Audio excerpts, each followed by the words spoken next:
Blink, blink. Is it I'm time also- for me to say, hi, I'm Jack? It is time to say for you to say, hi, I'm Jack. It is also time for me to say, I'm Jonathan. And I'm Lauren. I'm just going to say it. And we are Glib Shark. We're live. If you're listening to this after the fact, we recorded this on November 22nd, 2016. Today in history, oh, well, that's actually kind of a bummer. JFK got assassinated. But hey, on the plus side, at least we have Oboe Crazy here to do a little something we call This Week in Geek. Just amazing, stellar transition there. I just pivot like crazy. Like I want to dab right now. Oh my god. Here to do a little something we call This Week in Geek. How are you, Lauren? I remember JFK fondly, even though I was not old enough to remember him. Wow. Okay, there's a theme to This Week in Geek this week. It's a theme we've actually used before because sadly, in our day and age, remakes, revisions, sequels, prequels, those are kind of everywhere. And so this week, I'd like to talk about 4 different things that are coming back to haunt us or hopefully be good. First, Dune, because the spice must flow. Legendary Entertainment, who are actually the team behind a couple of good movies, Dark Knight, Interstellar, Pacific Rim, and many others, have picked up the rights to Frank Herbert's Dune. Yeah, that Dune. The Dune that, if I need to explain what Dune is to you, pause this, go to Wikipedia, go read Dune. The agreement calls for the development and production of possible film and television projects for a global audience. And that's it. That's all we know. They got the rights. Whether something will actually happen, who knows? I continue to hold out hope that someone will come along and make Jodorowsky's Dune, but until then, I'll just have to watch the documentary, which is awesome. Not interested in seeing a new version of Dune? How about a new version of Snowpiercer? That's Already? I know, right? Didn't that just come out? I mean, not just Did it? come out, but like 2 years ago or something? It's 2013, couple years. Okay. Relatively recent history. I mean, especially since we were just talking about Dune. So Snowpiercer, for those that don't know, was a 2013 film based on a French graphic novel, and it's about the apocalypse, because everything is. The specific apocalypse that happens in Snowpiercer is the freezing of the world for reasons that are kind of vaguely hinted at least in the movie. And the remaining survivors are on a speeding bullet train that races around the world that, for reasons they don't really explain, is immune to the effects of the cold. The interesting thing about this specific apocalypse is the heavy amount of social commentary. The train is arranged like any kind of passenger vehicle that you would find nowadays, in where people who have more money are allowed to sit towards the front and have access to more things, while people in the back are considered lower classes. And if you've seen the movie, there's a lot more darker things going on. So, hey, doesn't that sound like something to watch in a TV show on a regular basis? Yay. I don't know. So the TV show won't have the stars of the movie, which sucks because Chris Evans, Ed Harris, and Tilda Swinton make everything better. But apparently the TV show... Now, if you've seen the movie, what you're probably saying is, wait a second, how can they make a TV show out of that? Didn't it end? Without getting into spoiler territory, well, apparently this is going to be episodic, based in different cars on the train while the train was still running. Only a pilot has been ordered. We'll see more after that. But I don't know. This is one of those things where I know how it ends. I don't know if I want to know how it begins. I'm not sure if I need that kind of social commentary every week of my life. Speaking of something without too much social commentary, Monster Hunter. Hey, do you like playing Monster Hunter? Yeah, a lot of people do. Do you want the people behind Resident Evil to make a movie about Monster Hunter? Who knows? So their take on the Monster Hunter franchise isn't the classic, hey, we're a bunch of people who are going to go out and kill monsters, because, who wants to watch something like that where it's just giant beat 'em ups with monsters, Pacific Rim?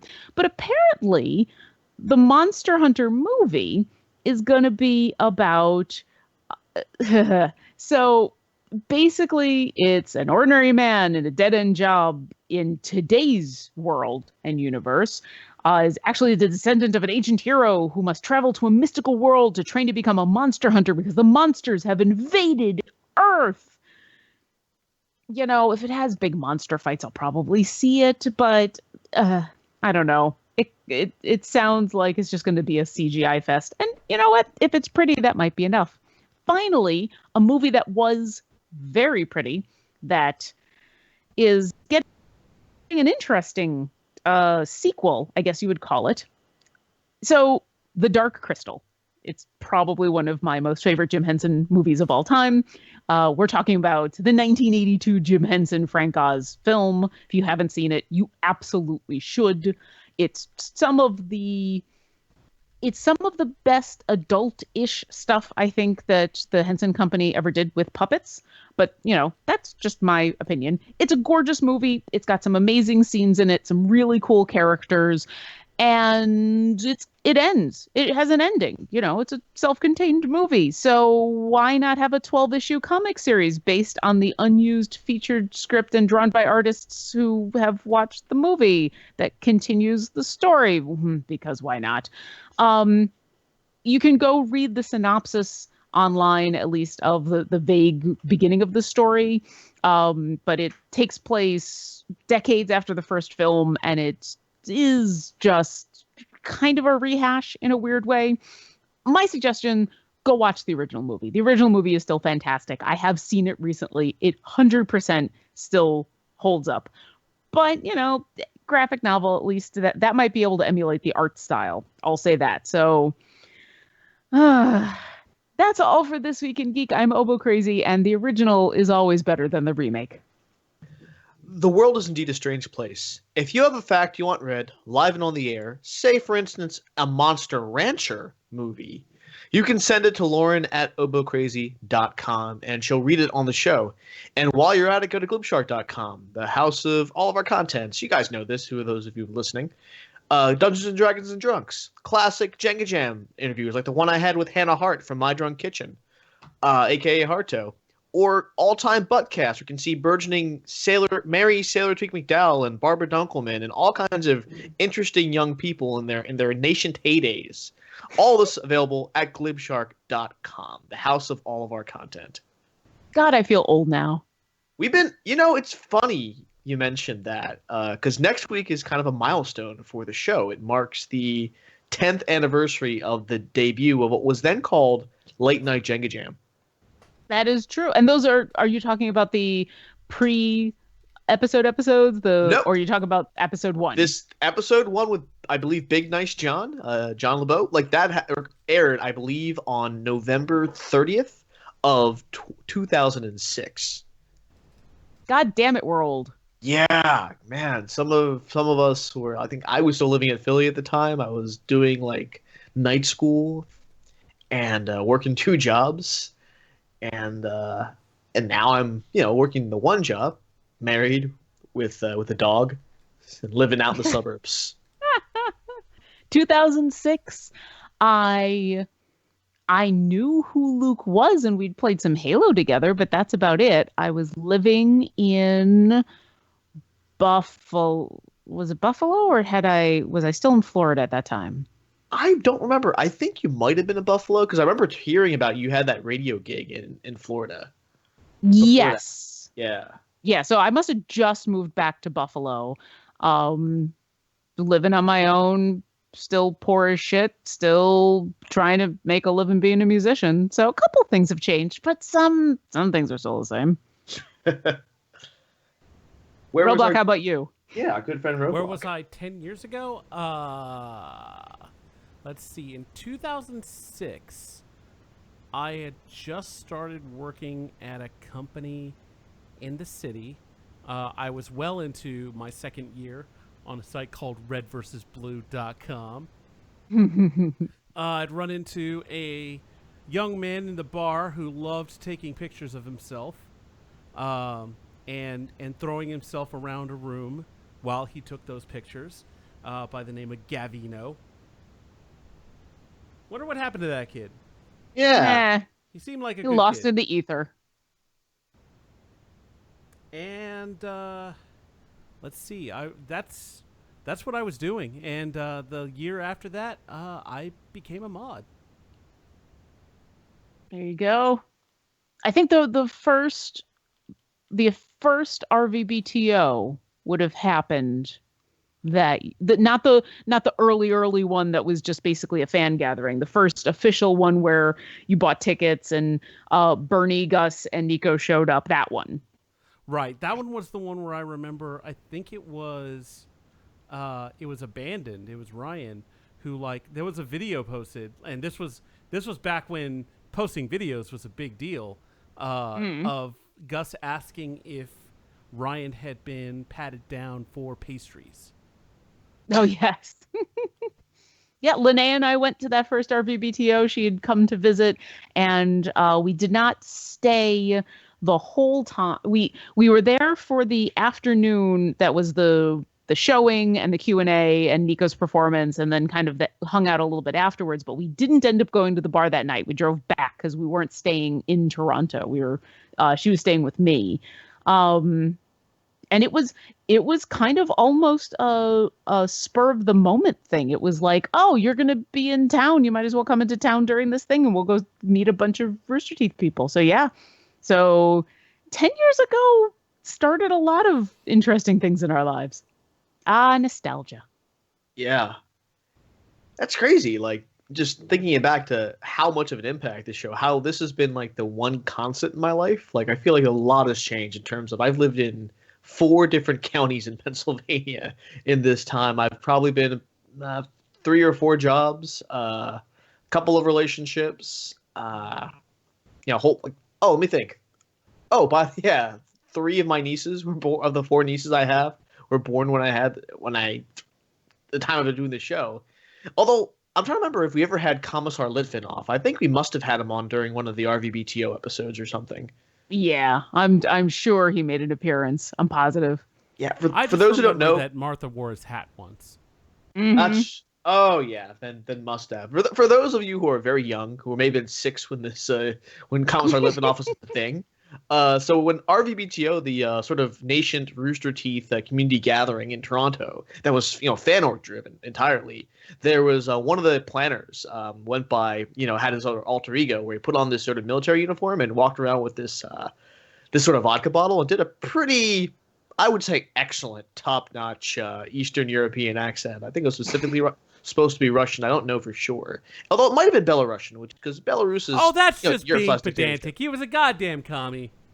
Well, he was definitely trying to be a commie. Definitely a commie, but all kinds of communist countries. But so he was sort of this character. I'm like, and I'm thinking to myself back in the day, if I could get as popular as Commissar Litvinoff, I will have succeeded. And I think I feel like I've accomplished that. Yes, I think that's a good yes. I think you have become as popular as he has. I feel there like are 6-year-olds who know your name, my friend. Yeah, wait, that's creepy. Yeah, kind of. Well, oh man, but that was the past. I want to talk about the recent past, like the last week, because Roadblock apparently had a lot of shit go down in the last week. Oh yeah. So, how was your week, buddy?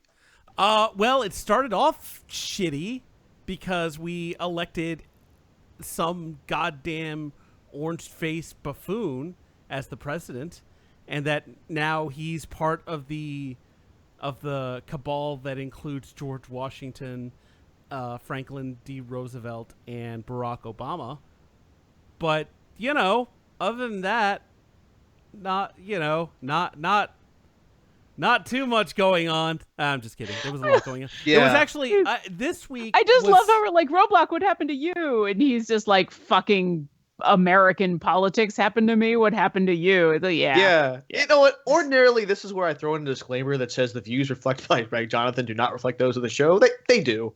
They do. Yeah. As brown people and Jewish people and people who have a stake in people being In people. in people, and actually, as people who care about people, man, fuck our government right now. I mean, respectfully, fuck our government.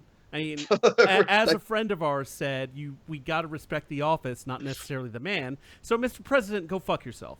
You're like the New York delegate from the musical 1776. Courteously. Wow. Deep cuts all over the place. Oh my Jesus. God, I'm going to have to go listen to that musical again. I played that in college, and it's actually a ton of fun. That is wow. For those of you who love Hamilton and you want to see probably one of the inspiration points for Lin-Manuel for his musical, go listen to 1776. It's actually pretty cool. Well, if you want to hear Mr. Feeney use the word independency, it's pretty much your only option. So, well, all yeah, right. Anyway, and back all that to aside, I mean, I said my piece out on social media that we have to fight hate with love, that we have to stay vigilant, and we have a lot of work to do over the next 4 years. And really, that's what's important. We all know what we need to do. We don't need to leave. We don't need to riot. We need to protest. We need to make our voices heard, and we need to do our best to continue to make sure that people who need love are loved. And that's all there is to it. Anyway, can't go wrong loving people. Yeah. And to that end, I did actually make it down to an old favorite of mine, bgg.con, or bgg.con as we like to call it.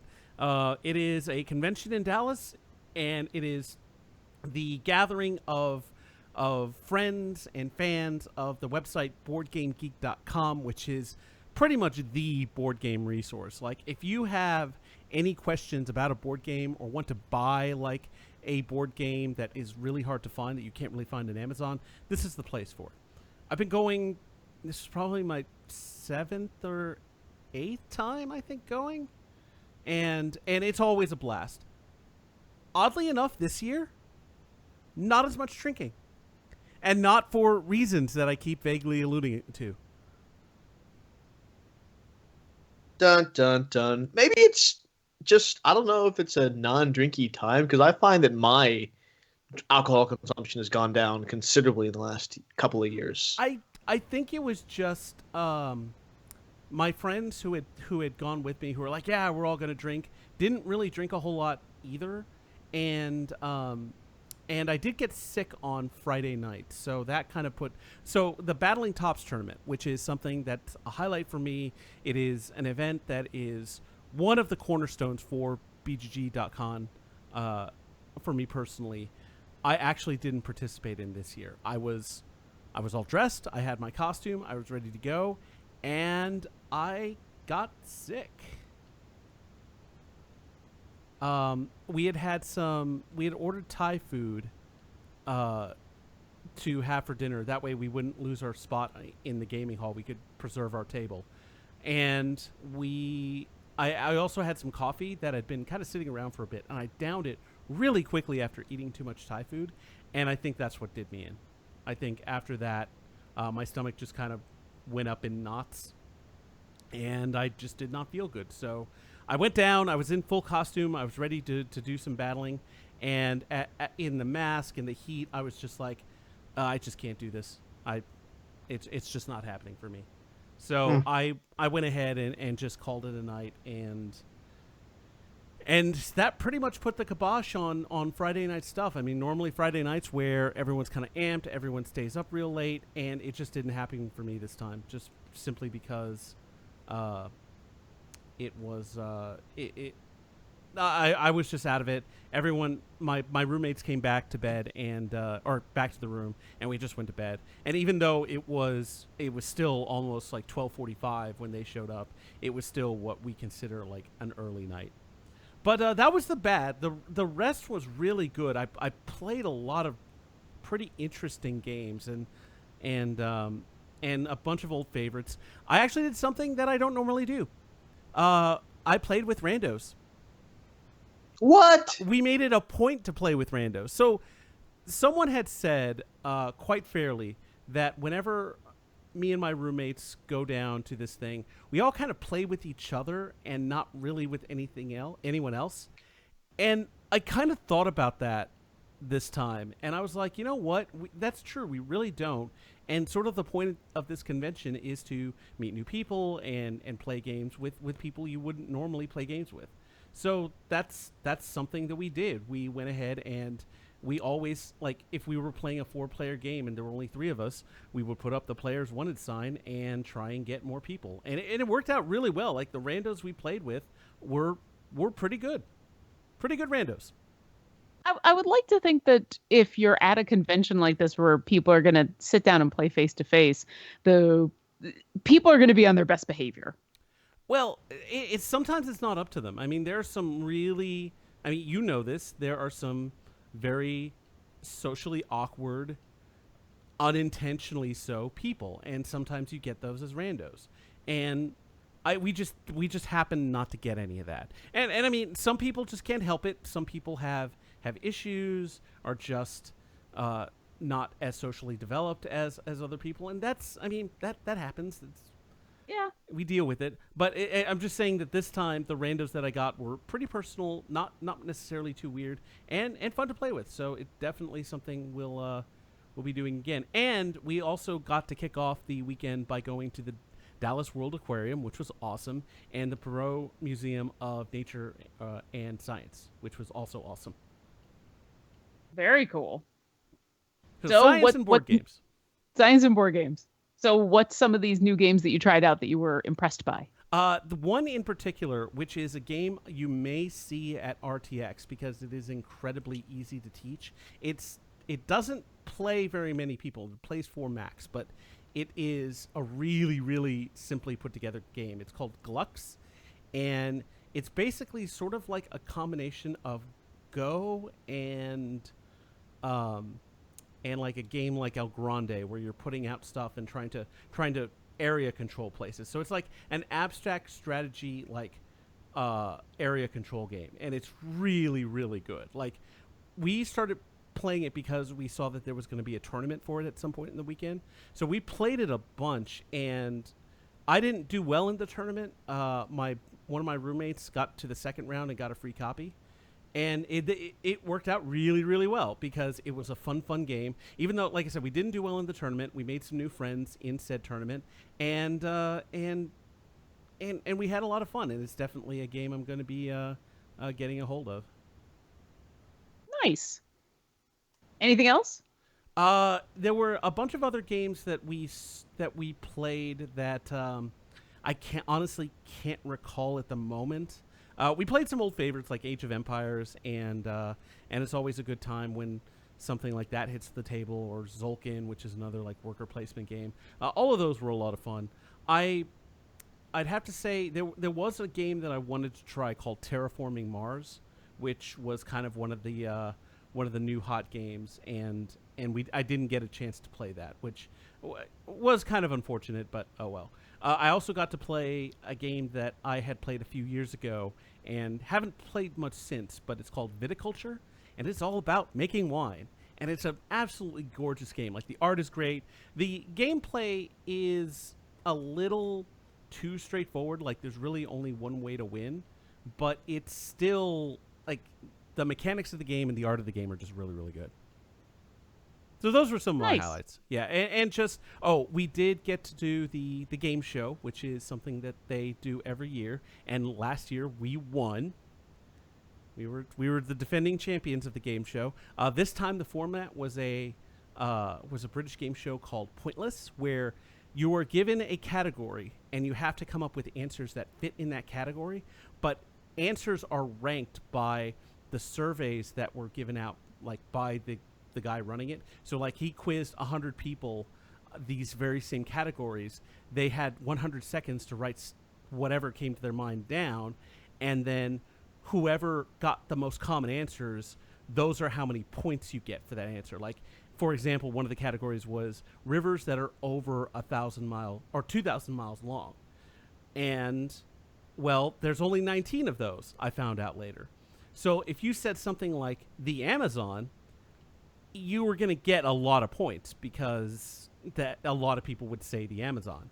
And points are not good in this game. You want to try and get as few points as possible. But if you were to say something like the Mekong River, then that would get you like I think it was 7 points because only 7% of people put that down, and so that's an excellent score.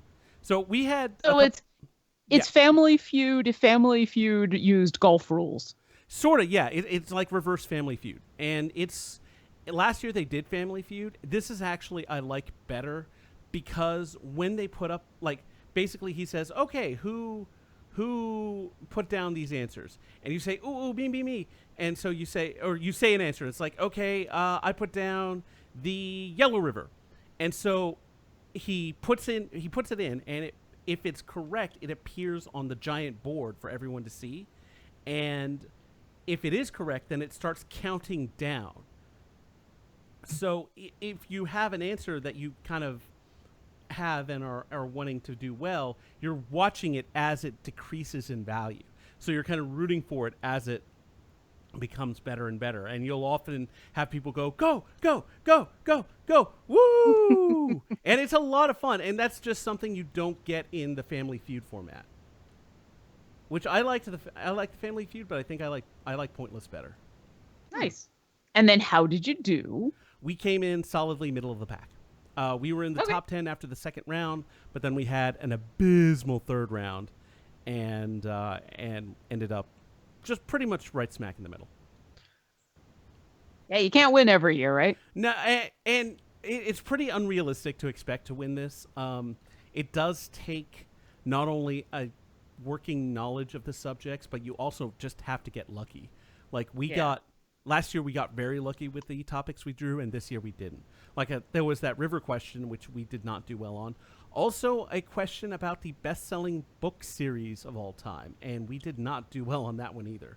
We tried to go a little too clever, so we'd said things like the Divergent series and Percy Jackson, and while those have had movies and are extremely popular, they just simply didn't match up.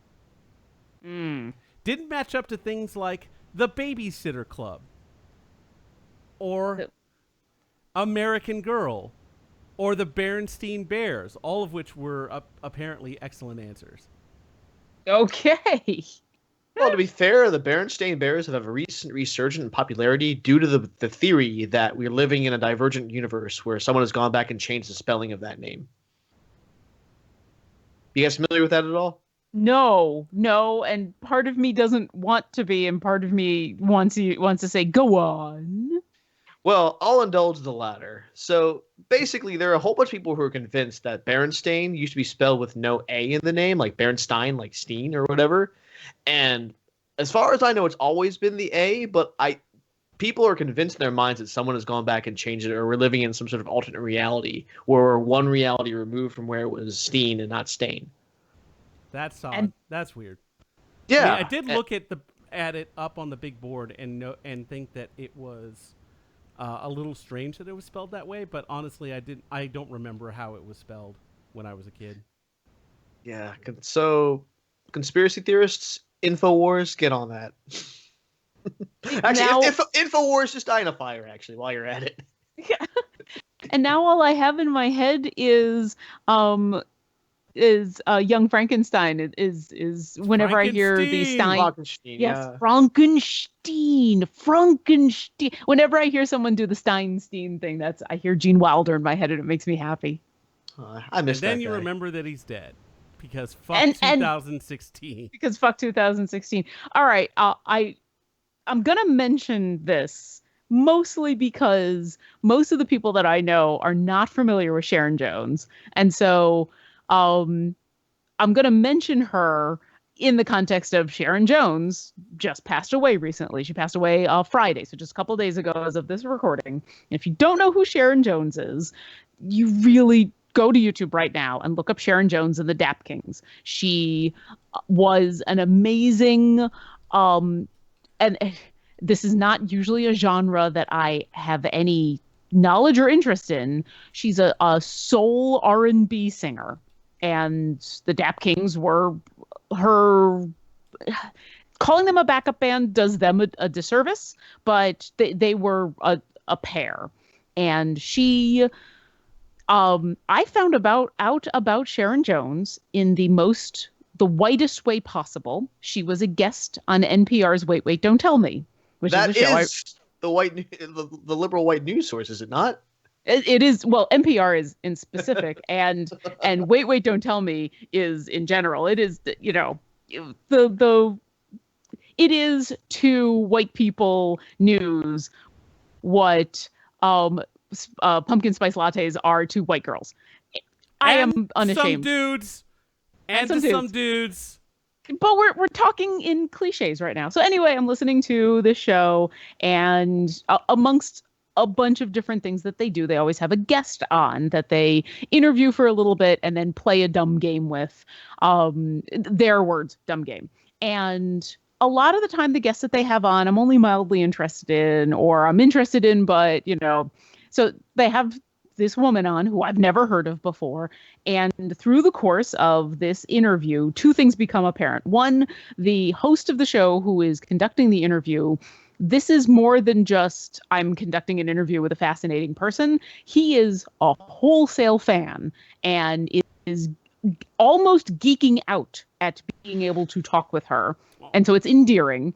And also, as the interview goes on, Sharon Jones is witty and fascinating and intelligent and seems to have more energy coming through the radio than anyone I've heard before. And in the space of about 5 minutes of listening to this interview and listening to her do this dumb little show, I said I need to find this person and watch some of her videos because I just thoroughly enjoyed listening to someone I've never heard of before. And she is friggin' amazing. So go to YouTube when you get a chance. Go listen to Sharon Jones and the Dap Kings. Now, the reason for this giant rant, as you mentioned, Gene Wilder, and you remember Gene Wilder, and it brings a smile to my face, and then you remember he passed away. Yes, 2016 has sucked for a lot of reasons, most notably being the prevalence of artists, of very top-tier artists who've unfortunately passed away this year. And maybe it's a self-defense mechanism. Maybe it's we've gone through so many and I've come to a realization. But I feel like I'm going to stop mourning these people and I'm going to we kind of got this with some of these artists. I'm using the now front page-ish news of their unfortunate demise as a reason to proselytize their awesomeness, because Sharon Jones is friggin' amazing. And if me talking about her untimely death and how I learned about her is enough for one other person listening to this to go and watch, definitely when you go to YouTube, look for a live performance. I mean, even her recorded stuff is amazing, but watching her perform live, I don't understand how she can be dead. This woman has more energy than the sun. It's amazing. So I want to remember Gene Wilder and have him bring a smile to my face, even if in the next moment I remember that he's passed away. Because you know what? My first instinct is brought a smile to my face because friggin' Gene Wilder and Sharon Jones and all those people that we've lost. Rant over. I lost a lot this year, too. I know. And I think it's a really noble and good motive there. Like, rather than focus on, all the bad stuff that's happening in the world, which there's plenty of people that are willing to do that, it's good to sort of shine a light on the things that were good and are good in this world, even if they're not with us any longer. And people were discovering and finding out about, even anyone from Sharon Jones to Leonard Cohen to even David Bowie, if you can imagine. People hadn't, younger generation had no idea who he was. And now they're diving into his whole, discography, and they're discovering him for the first time. And that's kind of the wonderful thing. Do you think that's a fair assessment? I mean, I want to blame young people for a lot of shit as is. And also the fact that I just said young people. Oh my fucking God, what is wrong with me? You're old. That's what's wrong with you. No, but I don't want to be. I don't want to. I don't want to be that get off my lawn anyway, person. so my point is that are we giving the younger generation not enough credit that they didn't know David Bowie? I mean, he was pretty influential, and I feel like at this point it's almost he's getting up there with the Beatles and Elvis. So I don't know that we're that obviously stupid people don't know who he is, but I think there are probably a lot of younger people who knew exactly what he was, I mean, and probably. Like, I don't mean to say that no young people knew he was, but probably a lot of people didn't know about him until he died because he's back in the news for the first time in a long time. Unless you watch Venture Brothers, in which case you're probably already a Bowie fan anyway. Yeah, I don't blame quote unquote young people, but in general, anyone of any age who is not familiar with a artist who was before their time, because that and it can be argued that all of these artists that we've talked about were contemporaries up until they passed away this year, but a lot of them are artists who had their prime when we were younger, or their most. I mean, Leonard Cohen. Most people only know one song of his, and they most people, only know it recently because it was in Watchmen. or they know the multitude of covers of Hallelujah. I would actually bet that more people right now know that song from the Saturday Night Live cold open after the election than Yeah. they do anything else. And I don't see that as a bad thing. That is, once again, if a percentage of those people who saw that, who've never heard the song before, look the song up and find out about Leonard Cohen, then that's great. That's the immortality of artists, But no, I don't. I don't think we can 100% blame anyone who missed out on an artist. I don't think. I think it's a beautiful moment when you can have that moment of discovery with somebody of any age who's never heard of such and such a artist, such and such a TV show, such and such a this, a that. Um, it's awesome. And once again, sadly, when they pass away, it's another chance for people who've never heard their music to discover those artists. So I would like to think we don't have to wait for people to die, but sometimes. You know what I was thinking about the other day? Like, I saw a kid, like a teenager, wearing a Kurt Cobain, like, Nirvana t-shirt. And I'm thinking to myself, wait, there's no way this girl could be, like, a Nirvana fan or whatever. Like, it came out he died, Kurt Cobain died so much longer after he died. But then I thought about it, like, when I was a teenager, like, she is as far removed from Kurt Cobain as I was from Jimi Hendrix and Jim Morrison. Mm-hmm. That's insane to me. I'm just like, it took me a while to process. It's like, wow. The 90s are as far away from now as the late 60s, early 70s was from when I was in high school. And maybe, no, she didn't go through watching that craziness and watching Kurt Cobain, kill himself. Maybe she connects to him and that music in a different way, Yeah. but that's okay. That's totally okay.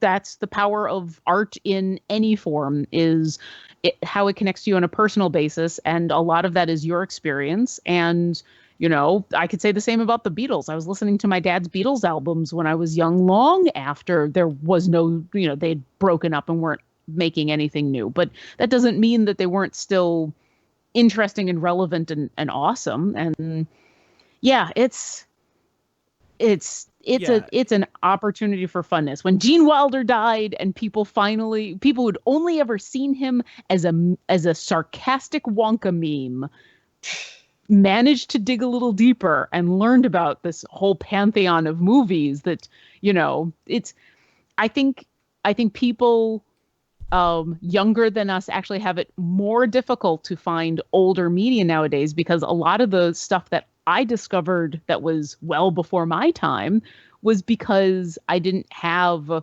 access to immediacy in any of my entertainment. I had to watch TBS on Saturday afternoons. I had to listen to whatever radio stations that I could get.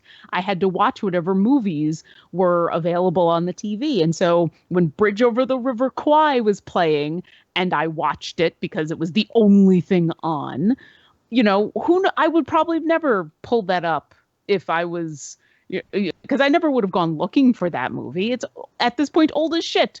But I watched it because it was the only thing on and I needed something to watch. And then 3 hours later, I was just like, this thing is fucking amazing. Yeah. And that's why I know Hogan's Heroes as well as I do. Although, Yeah. speaking of like old music, I saw Doctor Strange today in theaters. I know I'm a little bit late to the party, but I finally got some time off to watch it. And I continue to ask that Luke and I are actually going to go see it for Thanksgiving. So no spoilers just yet. Okay, no spoilers. I will say that I enjoyed the movie a lot. The Pink Floyd song Interstellar Overdrive figures into it, which is kind of a weird one to pick. You would think they'd go with something like Roger Waters' Wall era or whatever, but they're specifically going Piper of the Gates of Dawn, which is kind of psychedelic era Pink Floyd, which I thought was kind of the perfect fit for this movie. And you'll get a more idea of why it is when you watch it. Special effects are fantastic. I think it's like top notch, just the way they're able to convey these worlds and the world of Doctor Strange, as it were. I thought it was well cast across the board. I know there's some controversy about the Ancient One, but Tilda Swinton knocks it out of the park. She's a great actress at the end of the day. Benedict Cumberbatch does a really, really good job. As Doctor Strange, I thought. The movie was just the right amount of funny with seriousness, and it ties into the larger stuff. And I would say, I'm pretty excited about it. If not top 10 Marvel movie, I'd say maybe early teens, like 11 to 15. I have to figure out my rankings, but I thoroughly enjoy Doctor Strange. Yeah, that's kind of why I assign it tiers, because it doesn't matter how many there have been. It just kind of like, I feel like it's in this tier or in this tier, and then you don't have to keep track of how many there have been. It was a solid. As I said last week, it was a solid B tier for me. I love that we're at the point in where there are so many Marvel movies out that not only do we have to rank them by tiers, but you get to say something like, it might not be my top 10. Like, we have 10 Marvel movies, guys. Oh my God. This is awesome. But yes, that's Luke and I are going to go to the Cinebar on Thursday and see a matinee of Doctor Strange because I'm excited. I am planning to see Moana tomorrow night. Oh, cool. I've heard really good things about that. I can't wait. I know Show of the Friend Izzy is very excited about it because she has some Hawaiian ancestry in her, and this plays into that mythology, so I know she's pretty excited about it. I'm going to see it tomorrow because I'm probably not going to have enough time to go and see it at some point in the weekend. My weekend is pretty packed.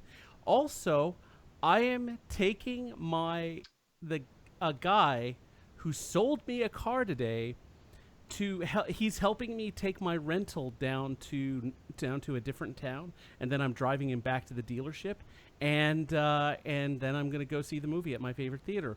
So, and what you need to take away from all that is I bought a car today. So, what did you buy? I bought a 2013 Elantra. It's a Hyundai, and I've owned a Hyundai for almost 4 or 5 years until it came to a tragic end last week. Last Tuesday in the morning, I rear-ended a young lady, and I didn't think it was going to be that bad. But while I was in Dallas, after I had taken it down to the body shop and gotten a rental, I was told that it was totaled. And I read this over breakfast from my insurance app, and I'm like, well, okay, that's unexpected. I guess I need a new car. And there were some foibles with getting the car, like two of the cars that I wanted that I had found online. One of them turned out to be a manual and not an automatic. And just long story short, I just don't know how to drive it right now, and that's not what I was looking for. So I went back today for a different car. And so this car was available yesterday. It was available for 52 days. And it got sold right after I'd called the dealership and said, hey, is that car still there? And they're like, oh, yeah, it's still here. And then when I showed up in the afternoon, it wasn't there because it had gotten fucking sold. Oh. But I will say that the car I ended up with, it does have some nice upgrades. It's got Bluetooth capability, which is new for a car for me. It has heated seats. I'm really excited about the heated seats. I can't I can't express that enough. How excited I am about that, and it just I think it's going to work out. It's a little bit more expensive. It has about 10,000 more miles on it than the other car I was looking at, but all in all, it's going to be fine. I got a great loan rate from my credit union, and so I just have to tomorrow. I just need to drop off some paperwork and drop off that salesman because he's giving me a hand, and all will be good. Well, congratulations. Yeah. Sounds like you got a decent deal. Yeah, Mazel it was tov. all right. Yeah. And before we go into Westwood spoilers, I did want to sort of wish a happy Thanksgiving to all of our listeners. No matter where you are in life or what you're doing, there's always things that we can show and people we can show gratitude for. And just remember, you, if you have agency, you matter. You're awesome, and I'm grateful for you if you're listening to these words. We all I second that. We are very lucky that we get to do this. Because we're not beholden to anyone. This is something we do for love and something we do for ourselves and for our audience to entertain you guys. And if you are listening to this now, we really, really do appreciate it. Thank you for coming back to us every week. And I do it selfishly so that I can hang out with two of my favorite people of all time for an hour a week, because I don't get to do that if we don't do Glib Shark sometimes. Aw, all the feels. Our sound producer is Jonathan All the Feels Cerna. Remember, kids, hosts may be people too. I thought you were just going to say remember, kids, and just call it. I was I kind thought of about hoping it. that's what you're I going to did do. think about it. Oh, man. So you may have heard words at the beginning of the show. Those are from Bob Ball, our announcer and the voice actor. You may have heard music at the top of the show, and you'll hear it a little later on. That comes from our dear friend Linnea Boyev. And on behalf of Jonathan Cerna, Lauren Urban, and the entire Glib Shark staff, this is Jack Edithil saying good night, good health, and stay thankful, my friends.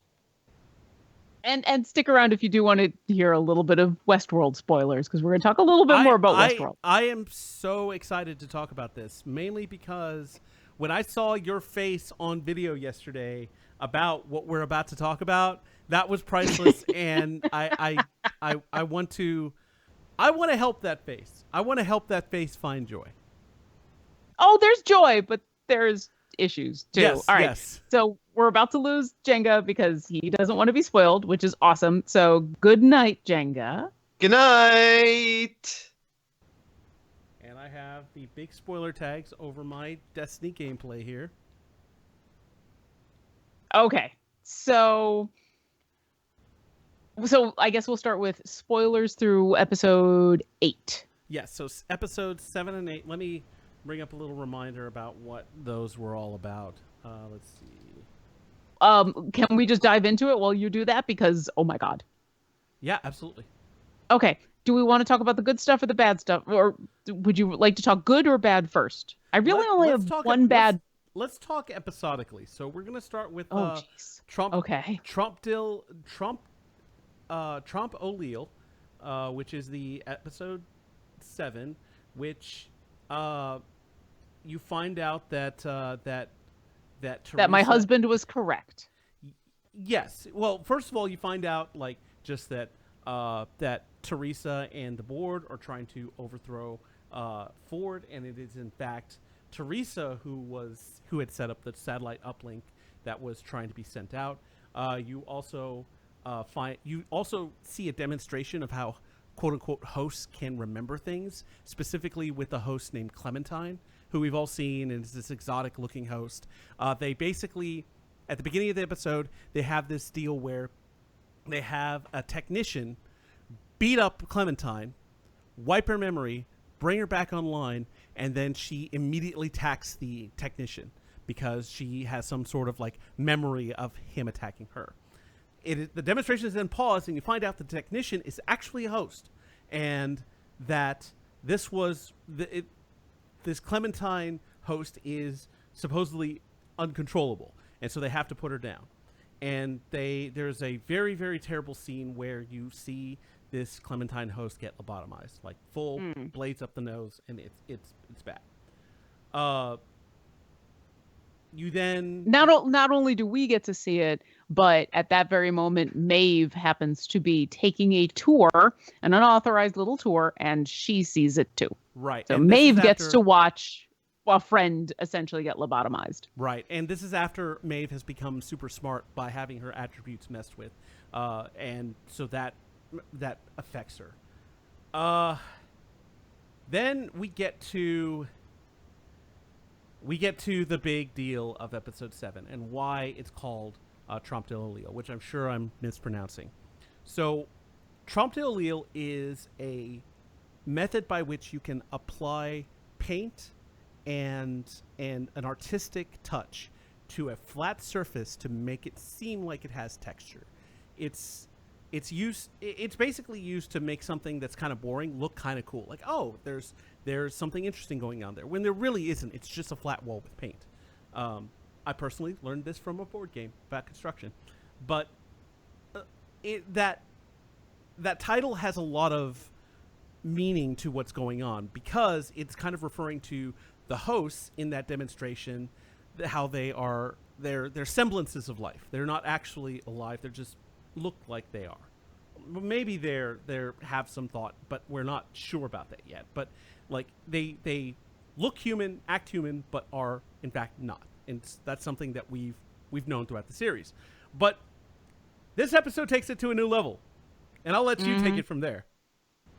Luke, my dear husband, called it many episodes ago, and I think we actually probably talked about it online. We did. On the show, in where he thought that there was hosts among the sheep, that there was a host that was masquerading as a human in the backstage area of the park, and he pegged Bernard. And I did not believe it for a variety of reasons, and also for a storytelling reason that I didn't want that to happen. But mostly also I had reasons that Bernard himself actually brings up after we find out that, yep, he's a host. Yeah, he is a host, and he's been a host the whole time. So I have a lot of questions, but yeah, that's the big reveal. And then he kills Teresa on Ford's order. Dead, gone. Dead, and it's gone. interesting. It's interesting that you bring up the whole idea of like that the hosts are not real, considering that's been one of the kind of the growing questions in the show, and that is very quickly brought up in the next episode. In episode 8, Bernard and Ford have that discussion of how, I'm feeling these feelings, I am thinking these thoughts, I have these emotions. How do I know they're not real? Why are they less real than yours? How can I tell the difference? How can you tell the difference? If you can't tell the difference, then what's to say that I am not real, And they finally kind of address the elephant in the room of essentially the Turing test kind of thing. If you can't tell the difference and you think you are a conscious entity, aren't you a conscious entity? And I think Ford had an interesting answer to that question. Well, first we find out a little bit more about his silent partner, as it were, about what he thought and how this was something that drove him nuts. But then Ford basically says, I don't think there is a difference between you and I, or if there is, I don't think it matters. I think pondering that question is useless, and that, if there is a difference, you're not missing out on anything. And I feel like that is a very consistent answer to his philosophy, which is that these created beings he is a god amongst these created beings, that he views himself as their creator and their controller and their god, but he has a strange affection for them, while at the same time being incredibly blunt about what exactly they are and are not. So I think it's a fascinating psychological discussion moment in the show to, you know, is Ford evil? Is he a bad person? Is he doing the wrong thing or the right thing? Is he are these slaves? Are these just robots? Are these I don't think those are black and white questions. I don't think you can say he's evil or good. I think what he asked Bernard to do is clearly a bad thing. He had him murder somebody. It's possible he had him murder a second person. We get a very quick flashback, maybe memory, maybe something about the tech that got sent out. But yeah, I think that's been one of the cruxes of the show. And when I didn't want a human masquerading as a host, one of my main concerns is that there were these two separate-ish questions going on about the hosts. What is their true nature? How do they become sentient? How do we know when they're sentient? How do they know when they're sentient? Kind of this very Turing test line of questioning. And then the humans were going through their own questioning of what is the morality of this place? What are you when all of your, when there are no consequences to your actions?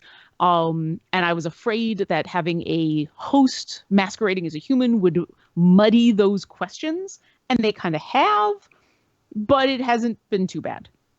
No, it hasn't. And especially like Bernard's discussion with Ford about these issues, which continues into episode 8. Yeah. I wonder if that's how Ford actually feels, because he is a liar, and he lies to Bernard in that conversation when Bernard asks, "Have you made me hurt anyone before?" And Ford tells him no. And we immediately get a flashback to a struggling Elsie. Yeah. So well, I don't. And so we don't. Sorry, go ahead. Well, there's no reason to show that in that conversation, if it's not, even though we don't see Bernard doing it. It makes no sense to show that there, if Bernard isn't the one who's doing it. Now, to be fair, we don't know that she may have survived the encounter. Elsie has proven to be a very resourceful person. So it's possible that she accessed host Bernard, got him to stop, and then erased his memory of that encounter. And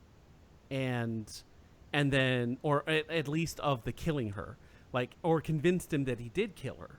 And then that way, when Ford came around and erased that memory, because clearly he did, or else that wouldn't have been a question Bernard would have asked. He would have already known that answer.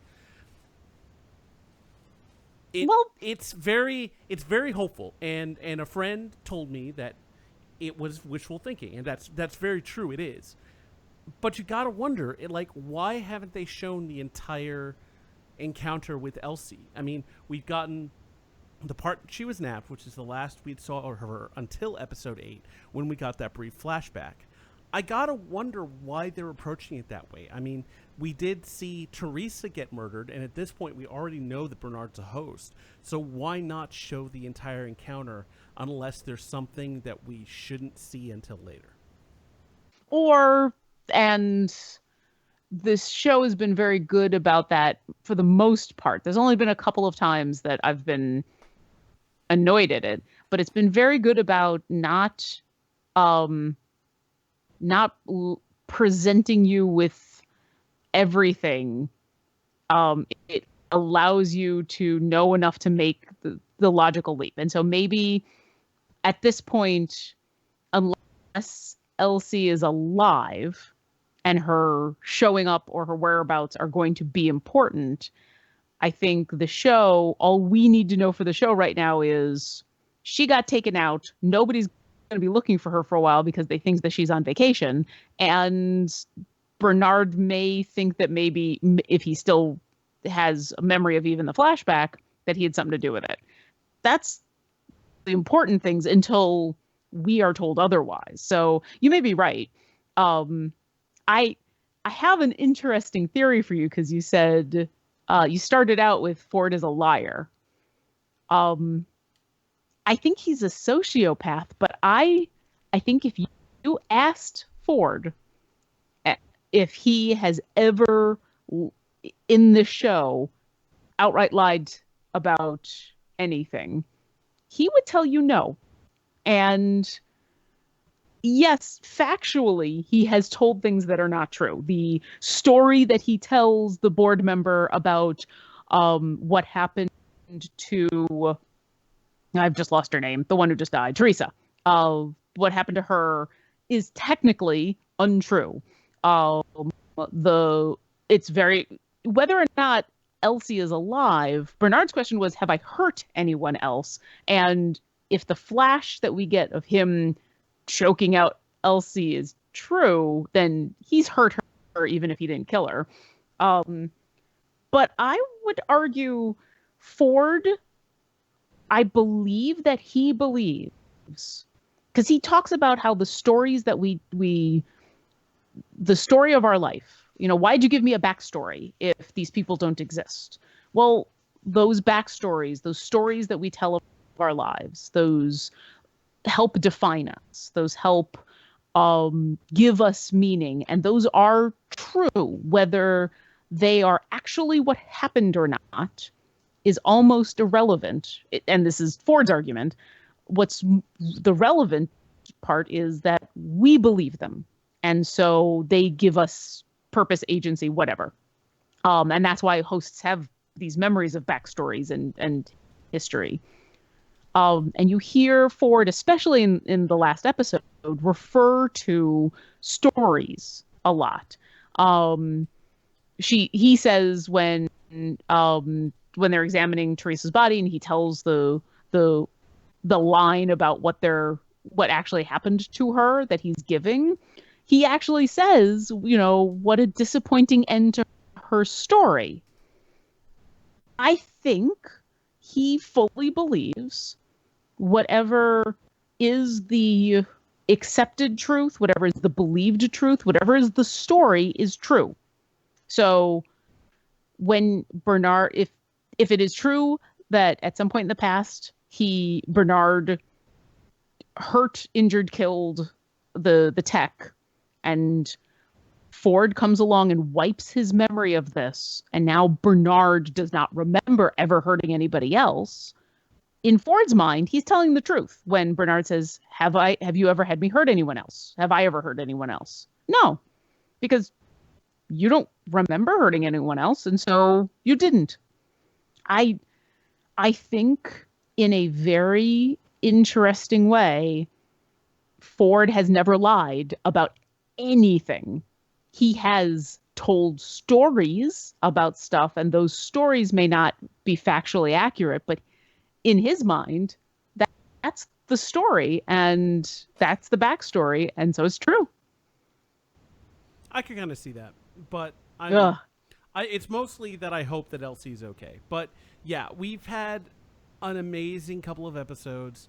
We have seen Teddy act out and start to remember things. When in this last episode he knocks out the man in black, and just before some people show up. And that's it. The comment that he made to the blonde chick that they ran into, that I would have thought they would have retired you. I guess Ford likes keeping around a pretty face. I couldn't figure out where I had seen that host before, but it's the greeter host that William runs into. That kind of gets William acclimated to the park and offers him clothes, and then offers herself and says, we can start right here and right now. And there was a question, like when I first watched that moment, of, is this person actually a host, or are they just a hostess, just a normal human? And that question, I think, got answered definitively. Yes, they were a host. And she may have said even at that moment and said, and made reference to we hosts or something like that. I'd have to go back and rewatch, but I seem to remember that she doesn't actually confirm everything. At one point, William asks her if she is one of them. I don't even think he says host or robot or whatever. I think he gives the oblique, are you one of them? And her answer was, if I remember correctly, if you can't tell, does it matter? Which is a very good answer. That, but I thought that she said something a little bit later that kind of like, or someone said, like, maybe it was the other guy that William was rolling with that said, "Oh, so did you bang that host?" Oh, maybe. I might have missed. Yeah, I think you're right. I don't know that she actually confirmed it, but I do think that that at some point it was confirmed in that conversation. Okay. So, can I be upset at this show for a minute because I have a really big gripe with it right now. I have a huge. Luke and I, after the last episode, actually railed about this for quite a while. People who've listened to me talk about a variety of media know that one of the things that pisses me off the most, especially about episodic TV shows, are when characters do dumb things that they know better than to do and are actually not in their best interest to do. And the only reason they do it is because plot. Because they do it because the plot. The two maintenance techs that Maeve is manipulating into doing all this shit, no, we have gone way past. And asshole tech at several points is right that they should report this. They should, when she's off, wipe her memory. It is us as audience members are sympathetic to Maeve, but these two men are. There is no way they get out of this unscathed. And they both have acknowledged this. And they both have been in positions in where they are not under Maeve's control thumb presence. Several times she has been up in the park having to fulfill her role while they could very easily be off telling a superior, doing something else. I actually thought, the asshole when he's just like, we take her, we do what she asks, and then when we shut her down, we just wipe her memory and hit her in the head with a blunt object. I actually thought that was the most reasonable thing that any of them had said or done. And I am kind of pissed at them because I feel like with some minor tweaking and getting rid of the asshole one, if it had just been the other guy, and I don't know their names, which is horrible. I should know their names. I believe it's Sylvester and what's the other guy's name? Sylvester is the one who's kind of got the hots for Maeve, right? Who's sympathetic to her? I believe so. Let me look. Okay, while you're looking that up, so if it had just been him, Sylvester is the asshole. Felix is the sympathetic one. Okay, if it had just been Felix from the beginning, if she had been, playing him, we already know that he's looking to become a programmer. He's fascinated by these creations. He is already sympathetic to her. If she had continued to manipulate him alone, I think some of the things that he has done so far would have made a little more sense. But the instant that she had to resort to physical violence with Sylvester, and the instant she has shown herself to be dangerous and